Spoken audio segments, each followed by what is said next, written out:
이 시간 우리에게 주실 하나님의 말씀은 야고보서 1장 13절에서 15절까지 말씀입니다. 야고보서 1장 13절에서 15절까지 말씀입니다. 신약성경 371페이지에 있습니다. 야고보서 1장 13절에서 15절까지 말씀 제가 봉독해 올리겠습니다. 사람이 시험을 받을 때에 내가 하나님께 시험을 받는다 하지 말지니 하나님은 악에게 시험을 받지도 아니하시고 친히 아무도 시험하지 아니하시느니라.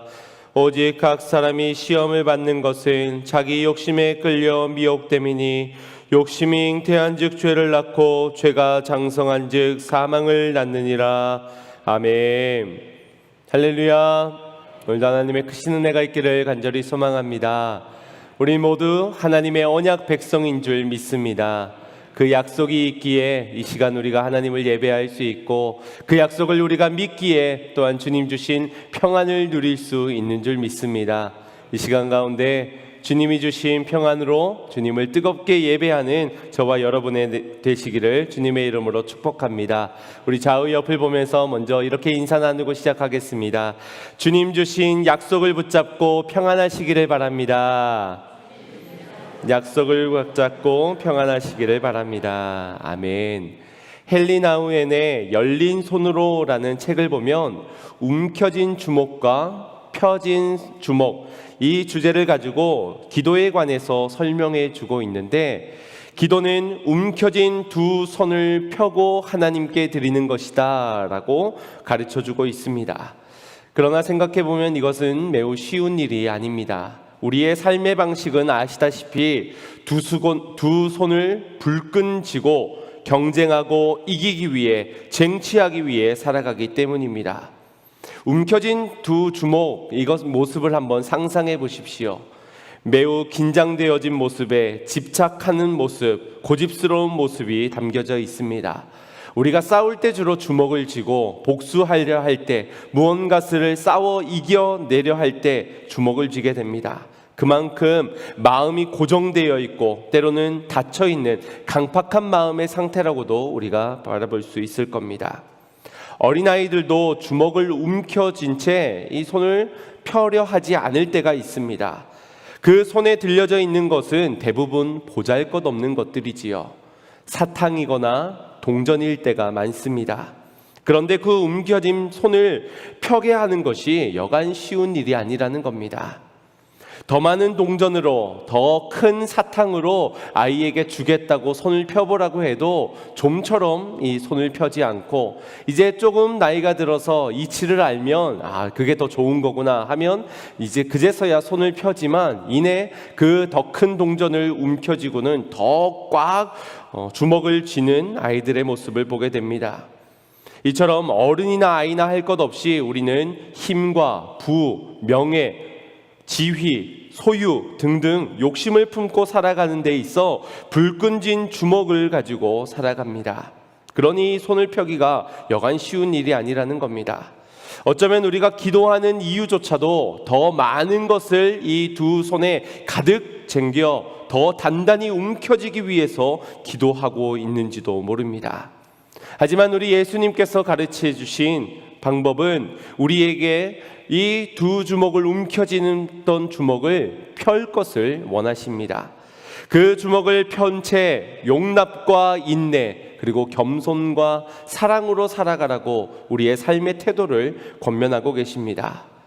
약속을 믿는다면, 너희가 하나님의 약속을 믿고 그 약속을 이루실 신실하신 하나님을 믿는다면 평안함을 얻고, 그 평안함이 있다면 너희가 뭔가를 쟁취하고 싸워내려는 것이 아니라 두 손을 펴고 하나님에 의존하며 삶의 모든 부분들을 의연하게 받아들이는 태도가 필요하다라고 말해주고 있는 겁니다.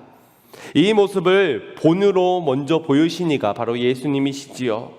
언제나 자기 자신의 것을 먼저 내려놓으시고 하나님의 뜻을 먼저 붙잡으셨습니다. 그 뜻대로 살아가시면서 다른 이들을 사랑으로 안아주시며 주님의 두 손은 언제나 상한 심령들을 향하여 나아가셨습니다. 심지어 십자가 앞에서도 주님의 두 팔은 그 못에 찔리기까지 늘 펴져 있는 상태였습니다. 이처럼 기도는 내려놓음입니다. 우리의 문제를 하나님 앞에 내려놓는 순간이 기도의 자리입니다. 그렇게 짐을 내려놓고 염려를 내려놓고 전지전능하신 하나님께서 베풀어 주실 은혜 앞에 두 손을 펴고 그 은혜를 사모하며 나아갈 때 주님은 은혜를 주실 것입니다. 그리고 그 은혜를 붙잡고 또한 주님의 의로운 오른손을 붙잡으며 우리의 삶을 인도해 주실 것을 내어 맡기는 인생들이 되어야 할 줄 믿습니다. 우리의 필요를 아시는 그 주님께서 가장 안전한 것으로, 가장 필요한 것으로 우리의 삶에 더하실 것임을 믿는 성도님들 되시기를 바랍니다. 성경에서도 불끈 쥔 주먹으로 살아간 인생과 펼쳐진 주먹으로 살아간 인생을 대조적으로 설명하면서 그들의 인생의 결과가 어떠하였는지를 우리에게 말씀해주고 있습니다. 먼저 가인과 아벨의 삶을 보십시오. 그들의 삶의 태도는 첨예하게 달랐습니다. 성경이 기록하길 가인은 악에 속한 자였다라고 하고 아벨은 의로운 자였다, 의를 행하는 자였다라고 기록하고 있습니다. 그 증언을 따라 예배하는 모습도 너무나도 달랐습니다. 하나님을 예배하는 것에서부터 시작해서 예배가 끝나고 나선 그 이후의 모습까지도 분명한 차이를 보입니다. 결국 하나님께서는 아벨의 제사를 받으시고 가인의 제사를 받지 않으셨고, 그 이후 예배가 드려진 이후에 분노하고 분하게 여겼던 가인은 동생 아벨을 돌로 쳐 죽여 땅의 저주를 받게 되는 그러한 결과를 마주하게 되었습니다.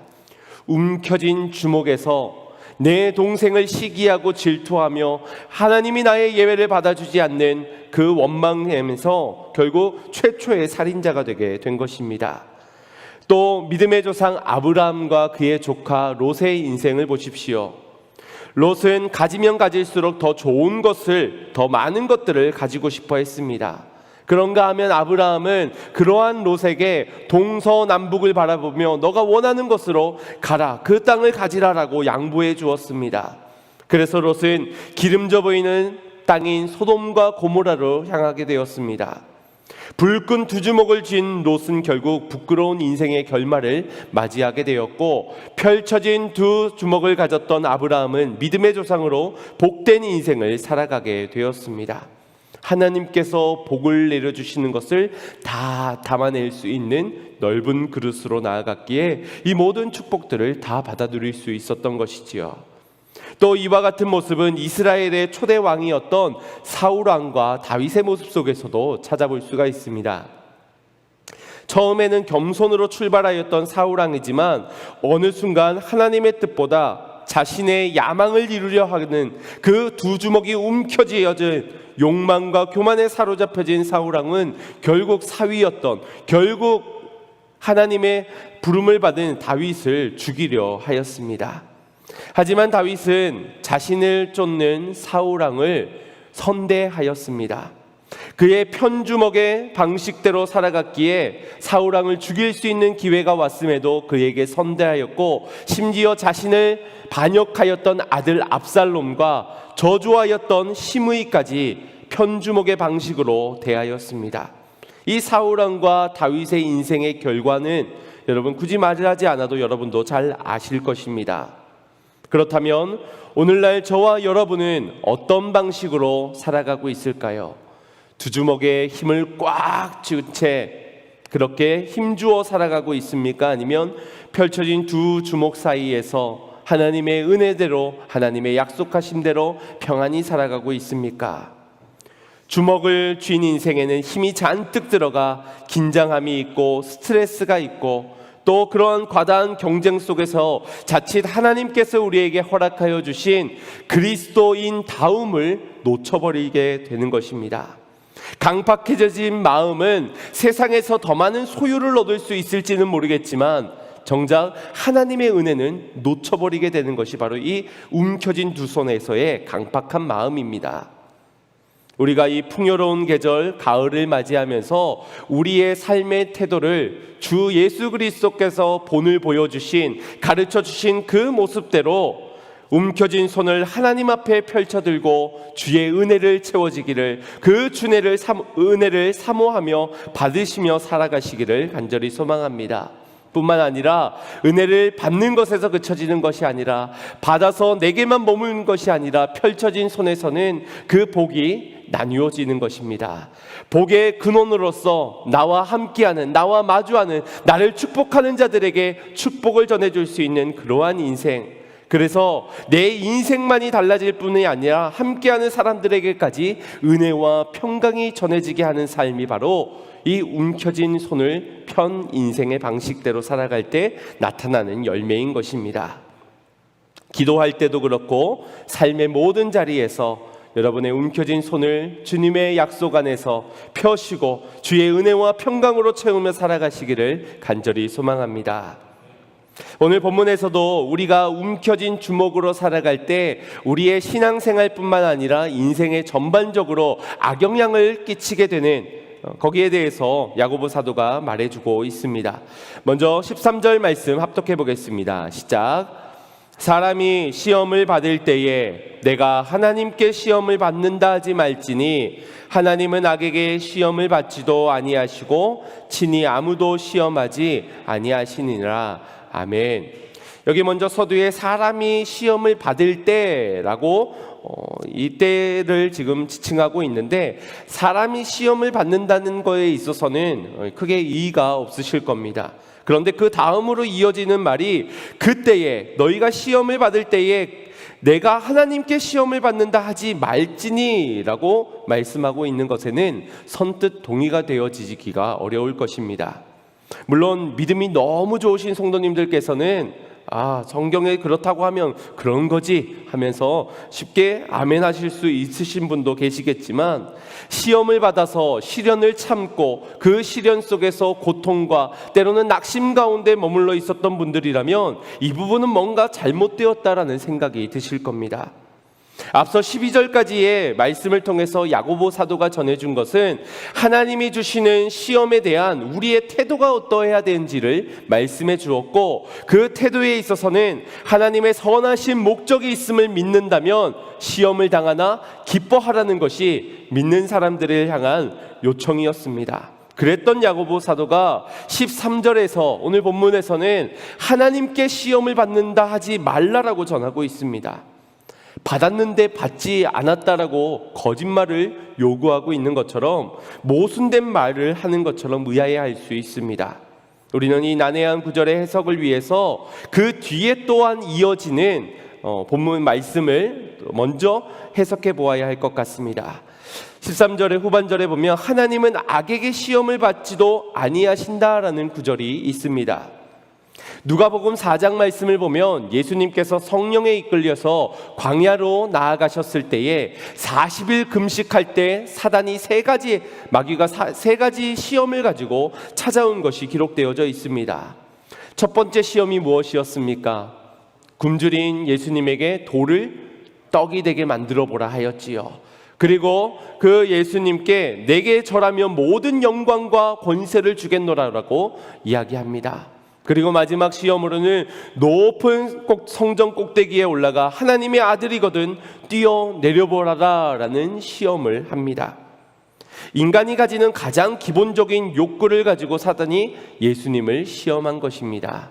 지금 배가 고파 줄인 상태에서의 식욕을 가지고, 또 높아지고 싶은 명예욕, 그리고 충분히 할 수 있는 그런 승부욕과 욕구들을 지적하면서 아주 기본적이고도 현실적인 부분에서 아주 적절한 타이밍 가운데서 맞춰 찾아온 시험입니다. 하지만 예수님은 이 모든 시험들을 이겨내셨습니다. 그 이유는 예수님에게 인간이 가지는 이 욕구가 없었기 때문이 아니라 그분이 하나님의 말씀이 그분 안에 거하고 있었기 때문입니다. 그래서 그분은 이 세 가지의 유혹 다 하나님께서 말씀하여 주셨던 그 말씀을 가지고 이겨내셨던 것이지요. 그리고 마귀에게 이렇게 말하였습니다. 누가복음 4장 12절 13절 합독하겠습니다. 예수께서 대답하여 가라사대 말씀하시기를 주 너의 하나님을 시험치 말라 하였느니라. 마귀가 모든 시험을 다한 후에 얼마 동안 떠나니라. 아멘. 나는 시험을 받지 않았다. 나는 지금 너에게 시험이 되지 않았다 라고 말하지 않고 시험을 받은 것을 인정하면서 주 너의 하나님을 시험치 말라라고 말하고 있습니다.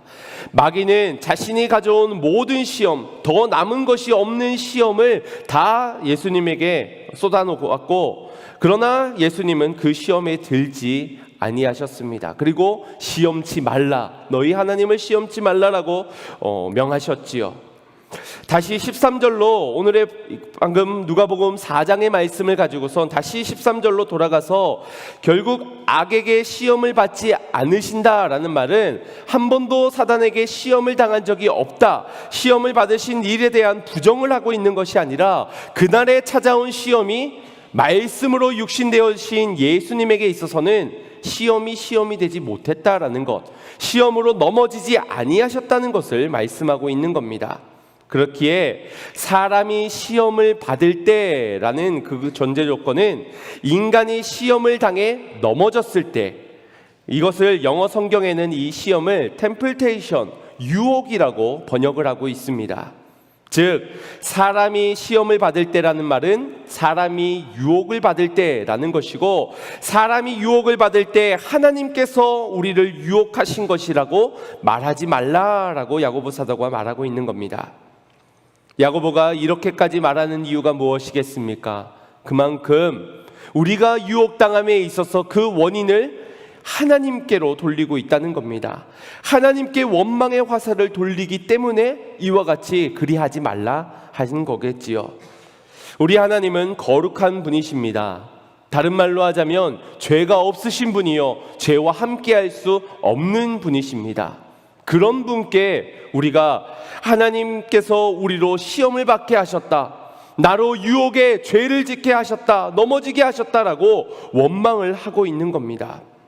이는 불가능한, 죄가 없으신 거룩하신 하나님 앞에 불충스러운 그러한 모습임에도 불구하고 이는 출애굽하였던 이스라엘 백성들이 광야 40년 내내 보였던 그 모습과 일치합니다. 심지어 인류 최초의 인간이었던 아담에서부터 그와 같은 모습들이 존재했습니다. 창세기 2장 23절 말씀을 보시면 아담이 가로되 이는 내 뼈 중에 뼈요 살 중에 살이라, 이것을 남자에게서 취하였은즉 여자가 칭하리라 하니라. 이 아담의 고백은 그의 기쁨의 찬사, 노래였다라고 말합니다. 하나님께서 아브라함에게 홀로 있는 것이 좋아 보이지 않아 그의 아내 하와를 주신 것에 의해 기쁨의 감사의 찬양의 고백을 아담이 고백한 것입니다. 그런데 그 고백이 얼마 가지 않아 그의 태도가 180도 달라지게 됩니다. 창세기 3장 12절 말씀입니다.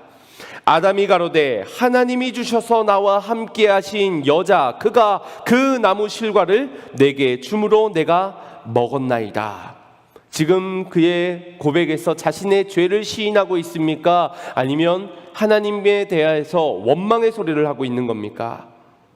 선악과를 따먹게 된 것, 내가 죄를 짓게 된 것은 나에게 허락하신, 하나님께서 내게 허락하신 그 하와 때문입니다 라고 하나님도 내가 지은 이 원죄에 있어서는 어느 정도 원인 제공자입니다 라고 말하고 있는 겁니다.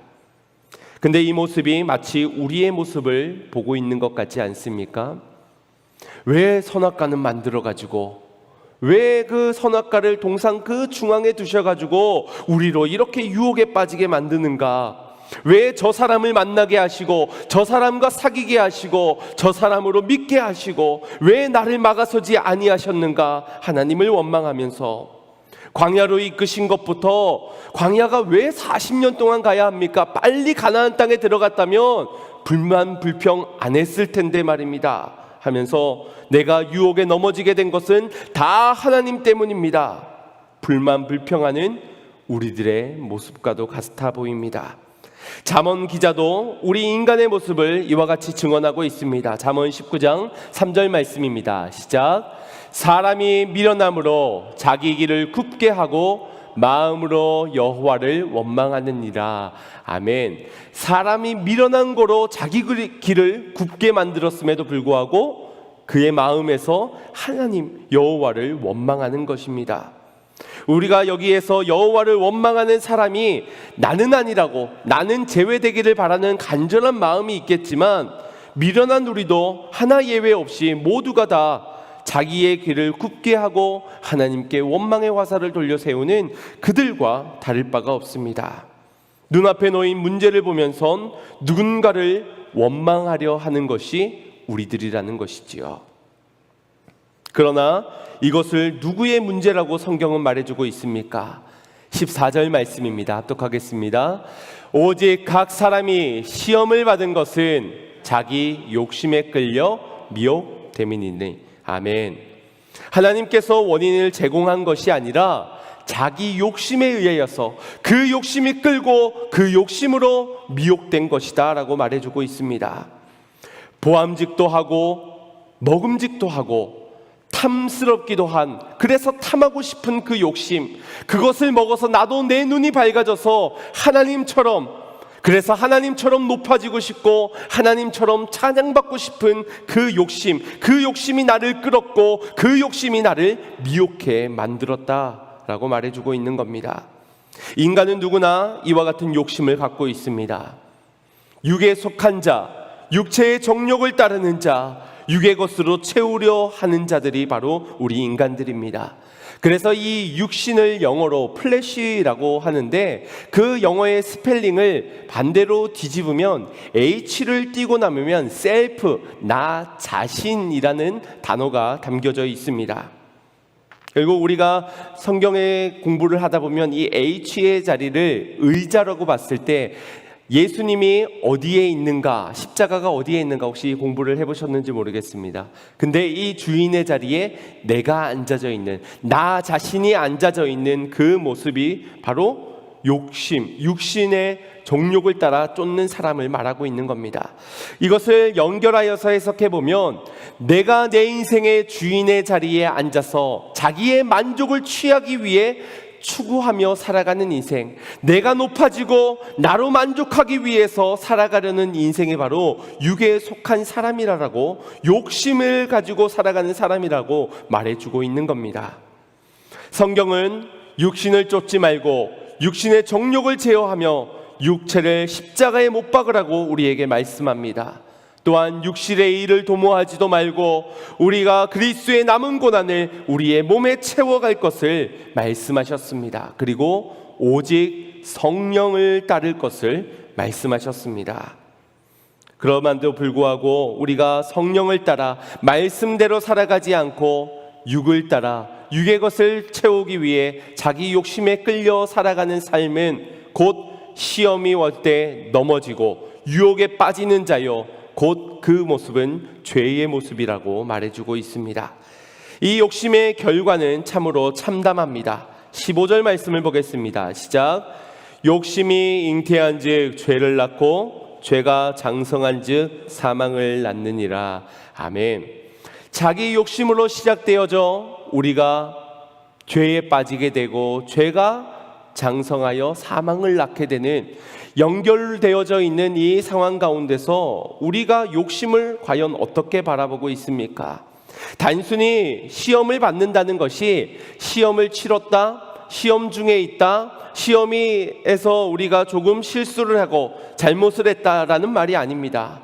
우리가 자기 욕심으로 인하여서 시험을 당하고 유혹을 당함으로 인해 사망을 낳는 죄에 이르게 되었다라고 경고를 하고 있는 겁니다.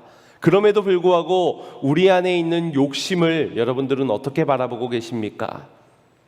모두가 가지고 있는 인간의 기본 욕구라고 괜찮다라고 생각하지는 않으십니까? 이왕이면은 영혼도 잘 돼야 되지만 우리의 육도 잘 되었으면 좋겠다 하는 바람에서 이것을 채우기 위한 선한 욕심이라고 포장하고 있지는 않습니까? 자기 욕심을 가지고 있다는 것은 곧 말씀이 기준이 되어 있지 않은 삶, 말씀 외에 다른 육의 것으로 채우려 하는 상태를 말하고 있는 겁니다. 자신이 중심이 되고 자신이 기준이 되어 주님 외에 다른 것으로 채우려 하는 상태, 그 자기 욕심이 거하고 있으니 작은 시험이 와도 끌리게 되고 미혹을 당하게 되는 겁니다. 자꾸자꾸 똑같은 죄로 넘어지게 되는 겁니다. 우리가 자기 욕심대로 자기 기준을 삼고 살아갔을 때에는 말씀은 정령 죽으리라 라고 굳건히 말씀해 주셨지만, 이 욕심을 가지고 있으면 죽을까 하노라로 말씀을 바꾸어 놓는 겁니다. 말씀이 기준이 될 때는 시험이 와도 주시니도 여호와시여 거둬가시니도 여호와시니라 라는 고백을 드릴 수 있지만, 욕심이 기준이 되고 나면 하나님을 욕하고 죽으라 라고 명하였던 그 욥의 아내의 말처럼 그 말을 전하게 되고, 그 유혹에 또 넘어져 하나님을 떠나게 되고, 또 스스로 죽음을 맞이하게 되는 그런 자리로 나아가게도 되는 것이 바로 이 욕심이 기준이 되어진 인생인 겁니다.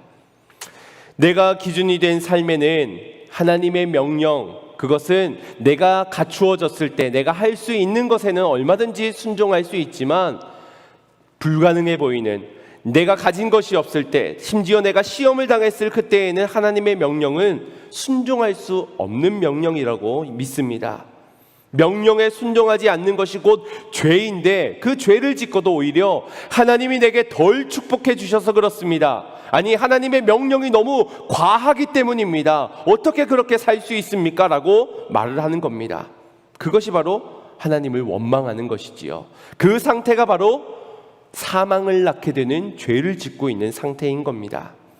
데살로니가 전서 5장 말씀을 보면 항상 기뻐하고 쉬지 말고 기도하고 범사에 감사할 것을 우리에게 명하셨습니다. 이것이 하나님의 뜻이라고.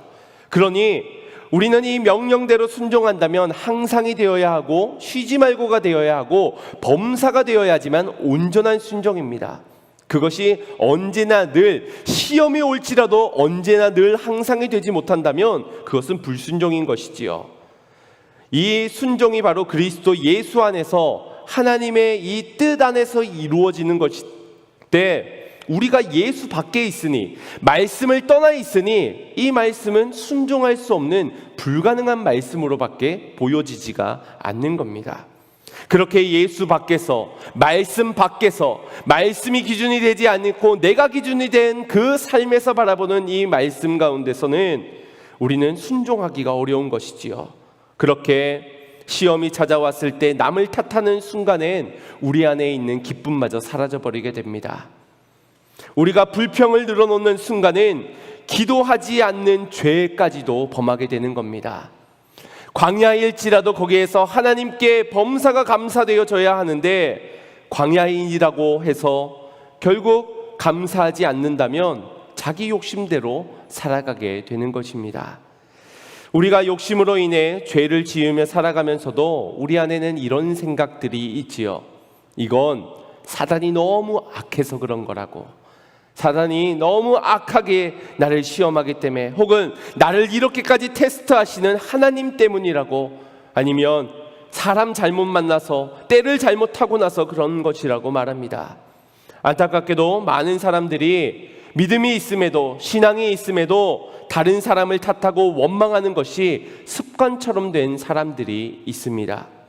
내가 저 남자만 만나지 않았어도, 내가 저 여자만 만나지 않았어도, 내가 저 사람 말만 믿고 투자하지만 않았어도, 약속하지만 않았어도 이 사회가 제대로만 돌아갔더라면 모든 게 다 남 탓입니다. 다 부모 탓이고 다 조상 잘못 만난 탓이라고 말합니다. 내가 죄를 지은 것마저도 가문에 흐르는 저주 때문에, 나는 정말 그러고 싶지 않았는데, 나는 끊어내고 싶었는데 우리의 가문에 흐르는 저주 때문에 어쩔 수 없이 그 죄를 지을 수밖에 없었다고 조상 탓, 가문에 흐르는 저주 탓을 합니다. 다 더러운 세상이 문제고 이 사회가, 저 정치인들이, 저 죄인들 때문에라고 원망합니다. 이것이 죄인의 본성이지요. 나도 죄인인 건 알지만 저 사람도 죄인이고, 내 죄가 드러났을 뿐이지 저 사람의 죄가 드러나지 않았을 뿐이고, 그러니 내 죄가 드러났을 때는 저 사람의 죄도 반드시 드러나게 해야 한다는 그런 악함이 있습니다. 그래야만 직성이 풀리는 것이지요. 심지어 나보다 저 사람을 더 큰 죄인으로 만들면 내 죄가 희석될 수 있다고 믿는 것인지, 아니면 덜 죄인처럼 보여지기 때문에 괜찮아 보이는 존재가 된다고 생각해서인지 우리는 남을 판단하고 정죄합니다. 그래서 심지어 거룩하신 하나님마저도 죄인 취급을 하는 것이지요. 하나님의 독생자 예수 그리스도가 이 땅에 오셔서 그 예수님을 향해서 가장 무도악한 죄인에게 씌어지는 그 십자가의 형틀로 그를 십자가에 못 박으라고 그가 죄인이라고 소리쳤고 난리쳤던 이유 역시도 이것입니다. 내 욕심을 일반화시키고 내 죄성을 감추기 위해서. 그렇다고 저 사람의 죄를 지적한다고 해서 내 죄가 희석되겠습니까? 내 죄의 단 하나라도 감수될 수 있겠습니까? 그렇지 않는다는 겁니다. 결국 욕심이 잉태하여 죄를 낳고 장성하여 사망에 이르게 되는 것입니다. 우리가 이렇게까지 불만 불평이 습관이 되어진 이유가 무엇이겠습니까? 바로 자기 욕심을 들여다보지 못했기 때문입니다.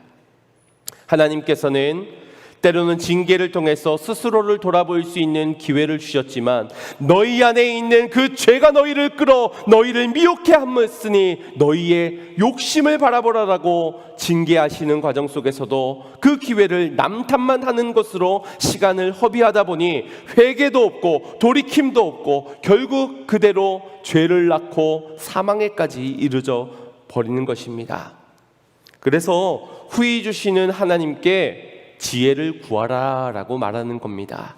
주님 주신 지혜로 말미암아 하나님은 거룩하신 분임을, 죄를 미워하시고 죄를 심판하는 분이심을 너희가 깨달아 알고 너희의 삶에서 드리워진 그 죄의 그림자, 자기 욕심으로 인하여서 미혹당하고 있는 너희의 죄성을 지혜로 말미암아 바라보라. 이것을 위해 주님께, 후히 주시는 주님께 구하라라고 말하고 있는 겁니다. 지혜가 아니고서는 우리는 이 원망하고 불평하는 악순환의 고리를 끊어낼 수가 없기 때문에. 사랑하는 성도 여러분, 다른 곳에서 이유를 찾지 마십시오. 단순히 변명하지 말고 핑계대지 말라는 문제가 아닙니다. 이유를 모르면 우리의 자기 중심적인 자기 욕심, 내 움켜진 이 손을 바라보지 못하게 되고, 그것을 바라보지 못할 때 우리는 회개하지도 돌이키지도 못한 채 결국 사망에까지 이르게 되는 최악의 수가 이어지기 때문입니다. 지난주 시험이 찾아왔을 때 우리가 선택해야 하는 것은 주님을 사랑하는 그것을 증명해내야 된다라고 말씀을 나누었습니다. 그래서 시험이 찾아왔을 때는 내가 주님을 사랑하기 때문에 하나님을 찬양할 것인가, 아니면 주님을 사랑하지 않기 때문에 나를 더 사랑하기 때문에 하나님을 원망할 것인가를 선택해야 하는 것입니다. 당연히 여러분들은 찬양해야 한다는 것을 알고 찬양을 선택해야 된다고도 알고 있을 겁니다. 그러나 내 안에 욕심이 있는 한, 자기 욕심이 있는 한 우리는 작은 유혹 앞에서도 죄를 덥석 잡아버리게 될 것입니다. 때로는 쾌락적으로, 소유하는 것으로, 나를 과시하는 것으로, 음란의 것으로 여러 가지의 죄의 모양들을 늘 그래왔듯이 자기 중심적인 자기 욕심에 그 죄를 덥석 물어버리게 되는 겁니다. 더러는 내가, 하나님은 그래도 내가 원망하지 않습니다 라고 말하실지 모르겠습니다. 내가 좀 성격이 더러워서 짜증은 좀 내고 불만은 표출하고 또 다른 사람들을 향해서 원망은 하지만 내가 감히 어떻게 하나님을 원망하겠습니까? 나는 하나님은 원망하지 않습니다 라고 말하실지도 모르겠습니다. 하지만 하나님을 찬양하지 않는 그것이 곧 하나님을 원망하는 것임을 기억하십시오. 하나님을 찬양하지 않는 것이, 하나님께 기도하지 않는 것이, 감사하지 않는 것이 곧 죄를 지어 곧 하나님을 원망하는 것이라는 겁니다. 우리는 선악과를 보면서도 하나님을 찬양해야 합니다.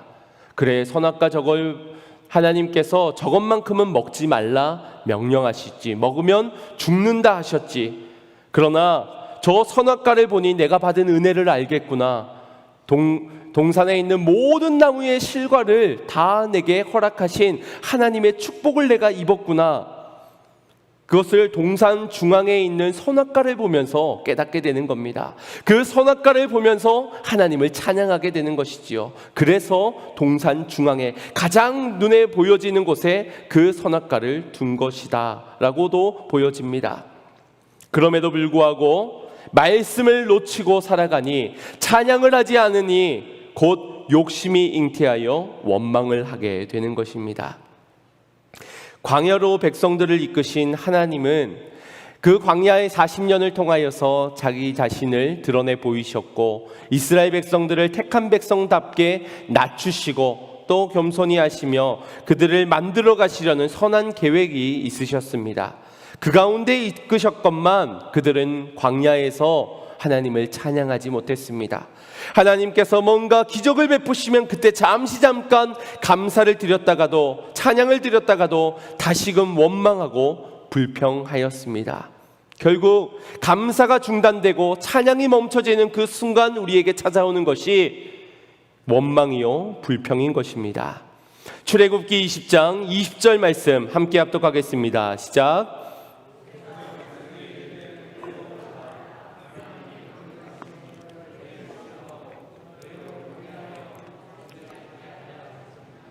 아멘.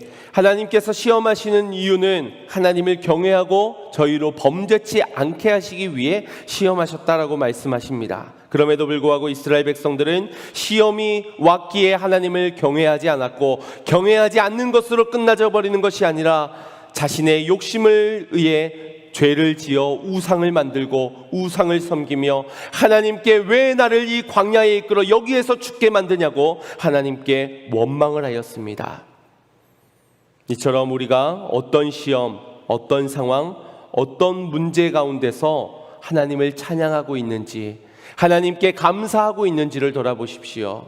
혹시 어떤 이유에서 하나님을 찬양하지 않고 있지는 않습니까? 어떤 핑계와 변명 때문에 하나님을 예배하는 것을 중단하고 있지는 않습니까?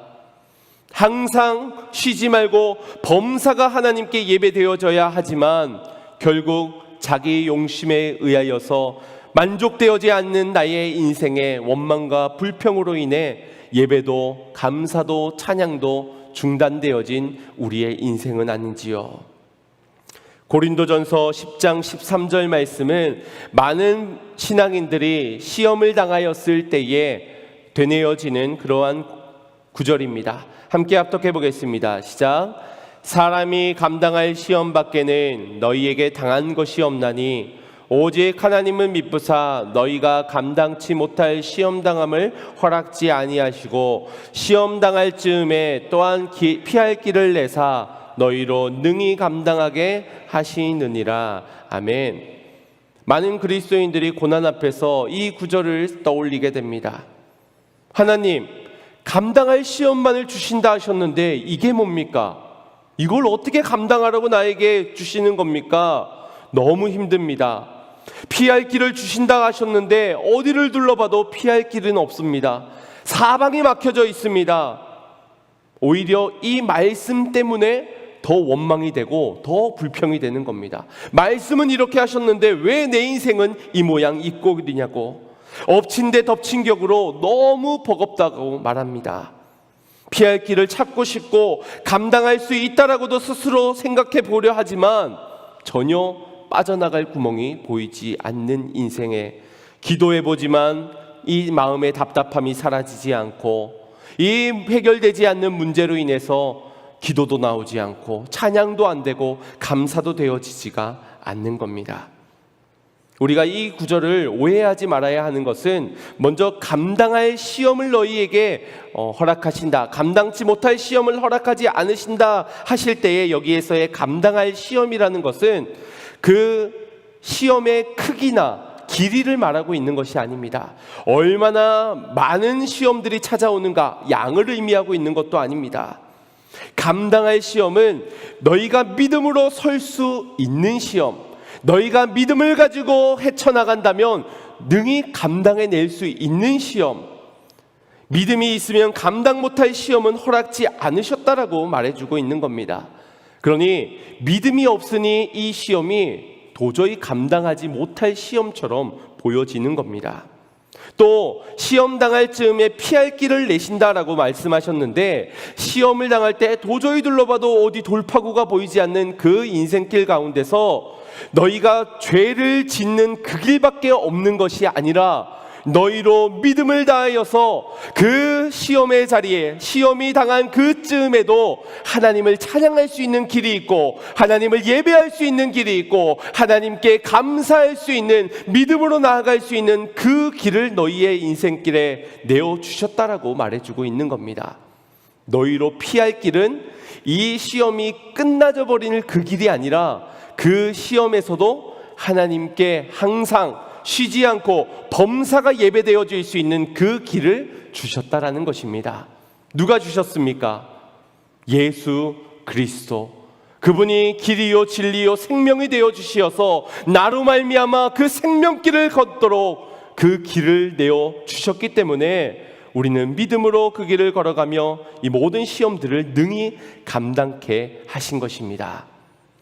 그러니 우리가 이 자기 욕심을 버리지 않았을 때는 모든 시험들이 다 감당 못할 시험이요, 피할 길은 없어 보입니다. 그러나 우리 안에서의 이 자기 욕심을 내어버리고 하나님이 기준이 되고 말씀이 기준이 되고 믿음으로 살아갔을 때에는 능치 못할 일이 없고 감당할 시험뿐이라는 사실을 믿으시길 바랍니다. 14절에 이어서 이렇게 말해주고 있습니다. 그런즉 내 사랑하는 자들아, 우상 숭배하는 일을 피하라.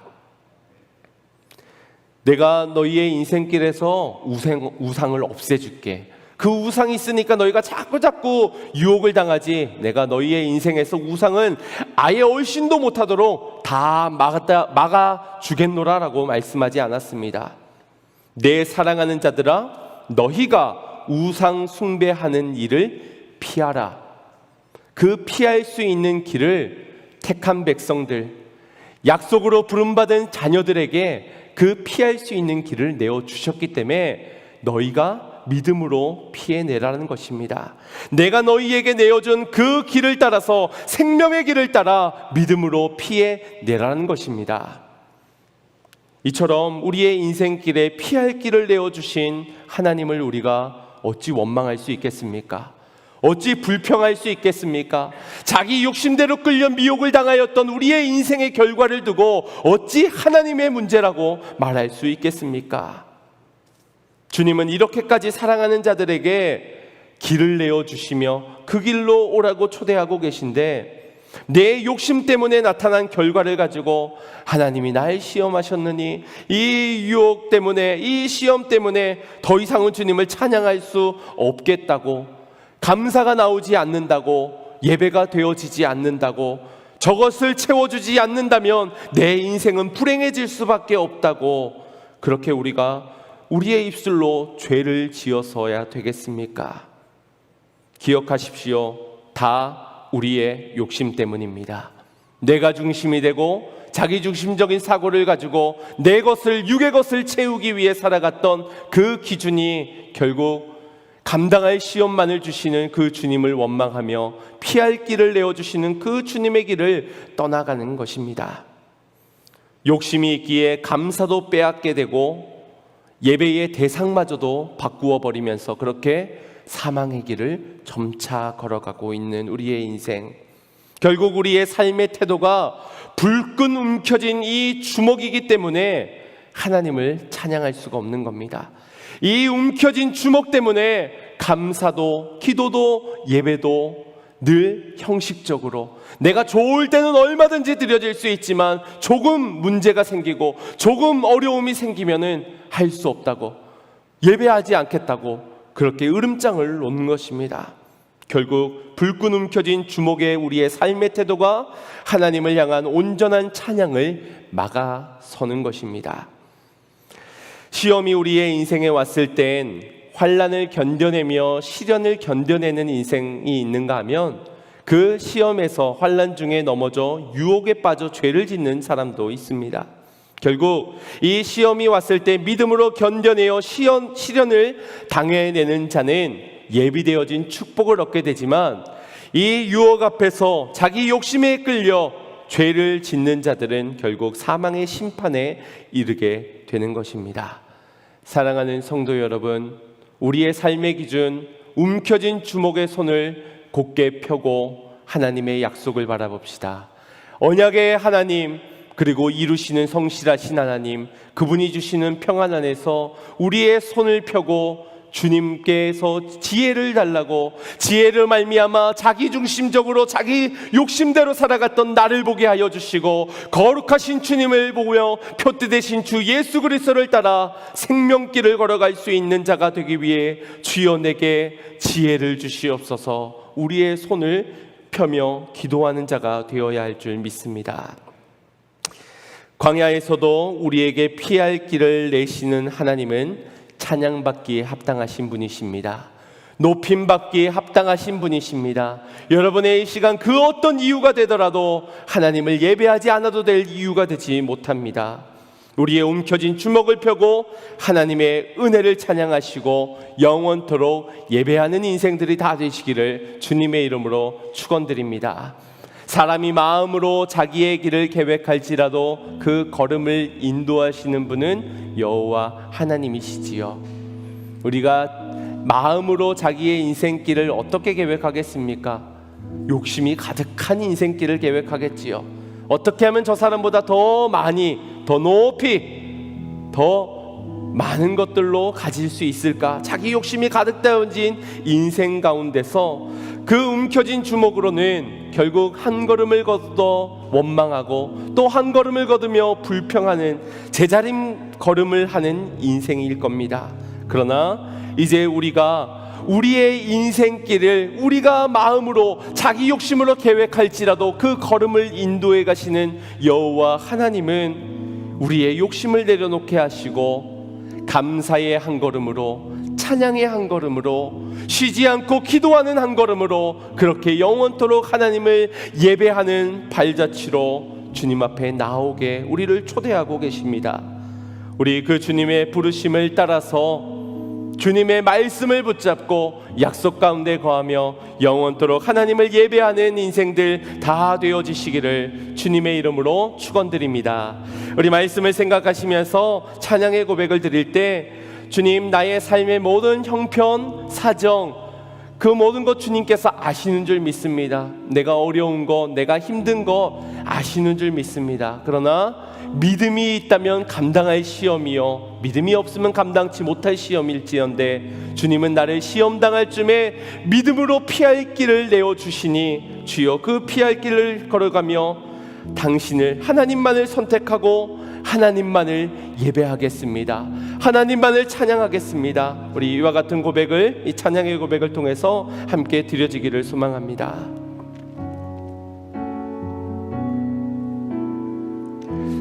오 주님 당신은, 오 주님 당신은 내 삶 구석구석까지 감찰하시며 나를 응용하시는 분,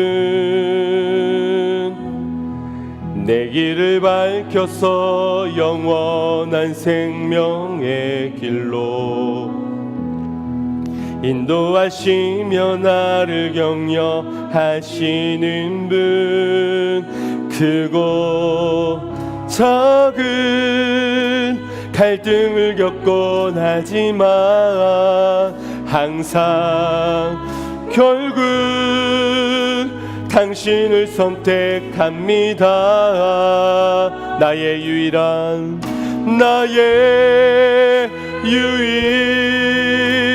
고백의 대상은 오직 아름다운 당신뿐입니다. 나의 유일한 고백의 대상은 오직 아름다운 당신뿐입니다. 나의 예배를 받으소서, 홀로 영광을 받으소서. 주여, 나의 주여. 우리 다시 한번 고백합니다. 오 주님 당신은,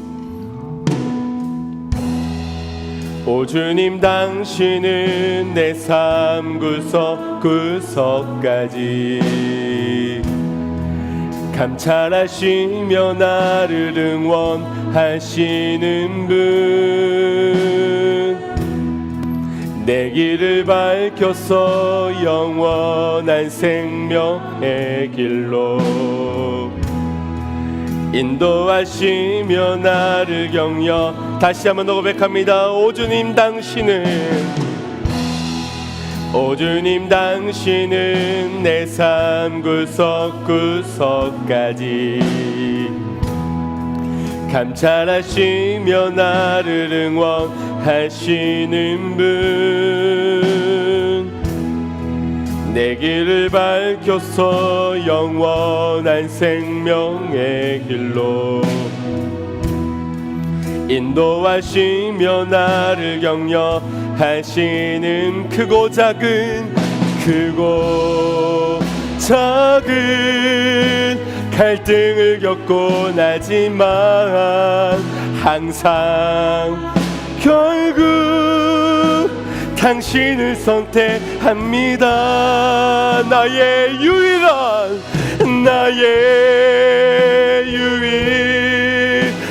고백의 대상은 오직 아름다운 당신뿐입니다. 나의 유일한 고백의 대상은 오직 아름다운 당신뿐입니다. 나의 유일한 고백의 대상은 오직 아름다운 당신뿐임. 나의 유일한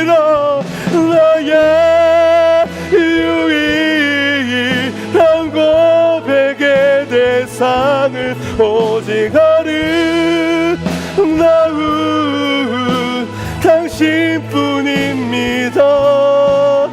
나의 예배를 받으소서, 홀로 영광을 받으소서. 주여, 나의 주여. 우리의 예배가, 우리의 찬양이, 우리의 기도가 무엇으로, 어떤 것이 원인이 되어 어떤 것이 이유라고 여겨져서 중단되어지고 멈춰지게 되는 것입니까? 우리 안에 자기의 욕심이 채워지지 않아 죄의 사망의 길을 걷고 내 삶에 내가 기준이 되어 살아가다 보니 하나님을 찬양할 이유가 없고 하나님께 감사할 이유도 없고 하나님을 예배해야 되는 이유도 발견하지 못한 인생이진 않습니까? 이미 우리에게 허락하여 주신 약속 안에 모든 은혜가 담겨져 있습니다. 이미 우리는 그 은혜를 받은 자들로서 항상 쉬지 말고 범사가 하나님께 예배드려져야 하는 그러한 존재들인 줄 믿습니다. 이 시간 합심하여 기도할 때, 주여, 나의 욕심이 가득하여 내가 끌려 미혹을 당하여 죄악의 길을 걸었습니다. 시험 감당할 시험만을 주시는 주님 앞에 믿음으로 피할 길대로 나아가지 못하고 그 길에서 예배하지 못하였습니다. 기도하지도 않았고 찬양하지도 않았으며 감사가 메말라 보여진 나의 인생입니다. 이런 나의 인생 가운데서 다시금 주님을 초대하여 주시니 내가 다시금 주님께서 내어주실 그 생명길을 따라 말씀의 기준이 되어 주님 나아가기를 원하오니, 주여 나를 인도해 달라고, 나의 손을 붙잡아 달라고 우리 주의 한번 무릎 꿇고 기도하겠습니다. 주여, 아버지, 내 안에 욕심이 가득한 인생임을 고백하게 됩니다. 남들보다도 많이, 남들보다도 없는 것으로도 채워지기를 바라는 자기 욕심이 가득한 나의 인생에 만족이 없어 감사하지 못하고 기도하지도 응답되어지지 않는 삶에서 아버지 하나님의 기도하기도 싫으며 하나님을 예배해야 될 이유도 감사해야 할 이유도 찾지 못한 우리의 인생, 아버지 하나님의 내 인생의 내가 기준이 되어 자기 욕심대로 살아간 결과로 오늘 우리는 이와 같은 인생의 사망의 길을 걸어가고 있습니다. 원망뿐인 인생, 불평뿐인 인생이었습니다. 아버지 하나님은 그런 우리의 인생을 주여 초대하여 주시니 피할 길을 내어주시어 믿음으로 그 길을 걷게 하여 주시니 주여 감사를 드립니다. 아버지의 나의 욕심을 버리고 하나님의 말씀을 기준 삼아 약속을 믿으며 하나님께서 나를 복주실 것이다, 하나님이 내게 약속하신 대로 이루실 것이다, 평안히 걸어갈 수 있는 자들 되게 하여 주시옵소서. 우리의 움켜진 손을 주님 앞에 펴니다. 은혜 주시옵소서, 은혜 주시옵소서. 은혜를 체험받은 인생, 은혜를 나누어진 펼쳐진 손으로 아버지 살아가는 우리의 모든 주의 자녀들이 되게 하여 주시옵소서. 이제껏 움켜진 손을 가지고 기도할 때도 삶의 모든 태도의 방식 가운데서 움켜진 주먹으로 살아갔던 우리의 삶의 방식을 버리고 이제 주님께서 피할 길을 내어주신 그 생명길을 따라 나아갈 때는 하나님의 약속 앞에 두 손을 펴며 하나님 복 주실 은혜 앞에 손을 펴며 하나님께서 나를 사용하여 주실 것 앞에 두 손을 활짝 펴며 나아가는 삶이 되기를 원합니다. 주여 나를 은혜 내려 주시옵시고 은혜 받은 대로 주님의 복의 통로로 사용하여 주시옵소서. 주님께 약속은 주님이 능히 이루실 줄 믿습니다. 주님의 약속을 믿고 믿음으로 생명의 길을 다 걸어갈 수 있는 우리 양문의 모든 성도님들 될 수 있게 하여 주시옵소서. 예수님의 이름으로 기도드리옵나이다. 아멘.